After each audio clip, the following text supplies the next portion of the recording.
কালকে একটা পোস্ট দিয়েছিলাম, আপনারা দেখেছিলেন, যেখানে আপনারা দেখেছেন যে এখন কিন্তু জিপিটির প্রো মডেল যে কোনো ম্যাথস টিচারের থেকে যে কোনো ম্যাথসের সাবজেক্টে, সেটা যেই অ্যাডভান্স হোক যেই মেন্স হোক যাই হোক না কেন, প্রো মডেল একটা টিচারের থেকে কিন্তু ম্যাথসটা ভালো বুঝছে। এটা নিয়ে আমার কোনো সন্দেহ নেই, এটা অধিকাংশ মানুষের থেকে ভালো বুঝছে। একটা হাতে নাতে প্রমাণ আপনাদের দিয়েছিলাম। I have the similar experience. আমি ওপেনলি বলবো যে জিপিটি প্রো মডেল আমার থেকে, মানে আমি যে সাবজেক্টে অঙ্ক ভালো বুঝি যেসব এরিয়াগুলোতে, সেগুলোতে অনেক অনেক বেটার করছে, নো ডাউট অ্যাবাউট ইট। তো সেটা দেখে একজন বলছেন যে দাদা এরকম হলে তো এত লোকজন প্রাইভেট টিউটর আর মানে প্রাইভেট টিউশনির ওপর তাদের সংসার চলে, রাইট? উনি বলছেন যে লাখে লাখে লোকজন প্রাইভেট টিউশনির ওপর যাদের সংসার চলে তাদের কি হবে? আপনি তো বলছেন যে অলরেডি এআই সিস্টেম টিচারদের থেকে অনেক ডেপথে বোঝাবে, অনেক ভালো বোঝাবে। আমি বললাম আপনি তো চোখের সামনে প্রমাণ দেখছেন। তাহলে তারা খাবে কি? দুটো ব্যাপার আছে। এক হচ্ছে এই যে প্রাইভেট টিউশনির চাকরিটা তো আজ থেকে 100-200 বছর আগে ছিল না, এটা হচ্ছে নাম্বার ওয়ান। 200 বছর আগে একদমই ছিল না, 100 বছর আগে লাইটলি এসছে, এখন এটা একটা সর্বব্যাপী একটা হয়ে গেছে। এটা হচ্ছে আমার নাম্বার ওয়ান পয়েন্ট। আর নাম্বার টু পয়েন্ট হচ্ছে যে আপনি যে লোকটা বলছেন যে চাকরি করে কী হবে, মানে এতগুলো লোক প্রাইভেট টিউশন দিয়ে বেঁচে থাকে, আমি তাদেরকে বলবো যে দেখুন, সেকেন্ড পয়েন্ট যেটা, সেটা হচ্ছে এই যে প্রাইভেট টিউশনি ফলে কিন্তু ক্ষতি হচ্ছে, ভালো কিছু কিন্তু হচ্ছে না।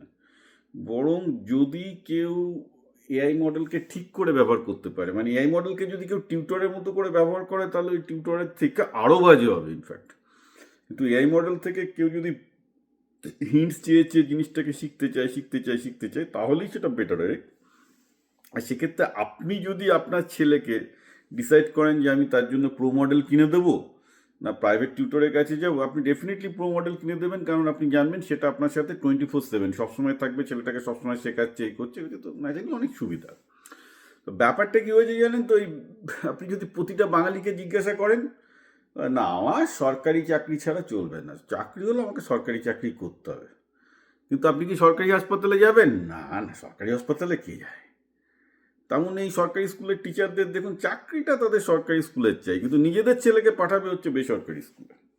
অর্থাৎ নিজের ছেলের জন্য অন্য জিনিস, আমি বাকিরা যা মায়ের ভোগে গেল, রাইট? তো ওভাবে তো এরকম একটা মানে ধাপ্পাবাজি তো আর বেশি দিন চলতে পারে না, ফলে ন্যাচারালি যা হওয়ার তাই হবে। অর্থাৎ পরিষ্কারভাবে যখন দেখা যাচ্ছে যে এআই সিস্টেমগুলো টিচারদের থেকে অনেক ভালো এবং অনেক ইনডেপথে গিয়ে কঠিন প্রবলেমগুলো বুঝতে পারছে, ছাত্রদেরকে হেল্প করতে পারছে, সেটা আমি চাই। বিপ্লব পাল কী চাই? বিপ্লব পাল এখানে নিমিত্ত মাত্র। আমি তো একটা ভাষ্যকার, আমি একটা সময়ের ভাষ্যকার। এখানে এআই যেটা যদি ভালো করে টিচারদের থেকে, লোকজন এআই টিচার কাটিয়ে এআইয়ের কাছেই যাবে। তো similar thing will happen in the ডাক্তারি অলসো। অলরেডি হচ্ছেও। ডাক্তারি ক্ষেত্রে আমি জানি না কে কী করে। আমি এখন সবার আগে চ্যাটজিপিটি হেলথ সেন্টারে গিয়ে জিজ্ঞেস করছি কী কী প্রবলেম হচ্ছে। কালকে একটা মেয়ের ব্যাপারে একটা প্রবলেম হয়েছে, আমি আগে চ্যাটজিপিটি হেলথ সেন্টারে গিয়ে জিজ্ঞেস করে নিলাম যে সত্যি ওই ট্রিটমেন্টটা ভ্যালিড কিনা। দেখলাম ডাক্তারবাবু ঠিকই করেছে, মানে চ্যাটজিপিটি এবং ডাক্তার যা করেছে ঠিক করেছে। আমি কনফিডেন্ট হয়ে গেলাম যে this is good thing, independent verification, right? তো প্রশ্নটা হচ্ছে যে মানুষকে এআই সিস্টেম থেকে পালানোর কোনো পথ নেই। যেই যা জীবিকা করুক না কেন, তাকে এটা ভাবতেই হবে যে এআই এসে গেছে, ভালো করেই থাকবে, দিন দিন উন্নত হবে, এবং এর সাথে কম্পিটিশনে অথবা সহযোগিতায় থাকতে হবে। এবার ক্লাস 2-3-4 পর্যন্ত তাও বলবো একটা ছেলের টিচার দরকার হতেও পারে, কারণ that too too much of a kid, মানে অনেক বাচ্চা, রাইট, এআই সিস্টেম ইউজ করার জন্য, বা আমার হেল্পে হয়তো তারা ইউজ করতে পারবে। কিন্তু ক্লাস 3-4-এর পর থেকে একটা ছেলে টিউটর, এরপরে প্রাইভেট টিউটরের দরকার হবে, I don't believe in that theory. আমি মনে করি না সেটার দরকার আছে বলে। কারণ আমি আবার বলছি, কালকে যে এক্সাম্পলটা দিলাম, দেখবেন একদম যেই অ্যাডভান্সের ম্যাথ, অর্থাৎ সবচেয়ে কঠিন অঙ্ক স্কুল লেভেলে যতটা হতে পারে, সেটাই দেখুন একটা টিচার ভার্সেস একটা জিপিটি কীভাবে করছে। That will give you very very, এটা আমার মানে পোস্টটা পিন করা আছে, it will give you very clear idea what's going on.